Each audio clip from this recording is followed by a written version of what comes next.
Hello guys! Welcome to my YouTube channel. Ngayon ay tuturuan ko kayo kung paano mag-split ng video sa CapCut. At kung hindi ka pa nakasubscribe, mag-subscribe ka na at iyon ang notification bell para updated ka sa ating mga tutorial. I-open nga lang natin ang CapCut at kapag na-open na ay mapupunta ka sa dashboard nito. At hanapin lang natin ang new video.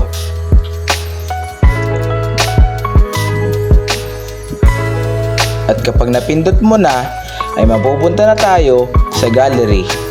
Pipili tayo dito ng video na gusto natin. At kapag nakapili ka na, ay pipindutin mo lang ang add sa ibaba. At pag napindot na, ay mapupunta tayo sa screen na to. I-slide mo lang ang iyong napiling video kung saan mo gustong i-split ito. At i-click mo lang yung video ay lilitaw ang split sa ibaba. I-slide mo lang kung saan mo gustong i-split. At ayun lang guys, ganun lang naman kadali mag-split ng videos sa CapCut. Thanks for watching, subscribe me for more videos like this.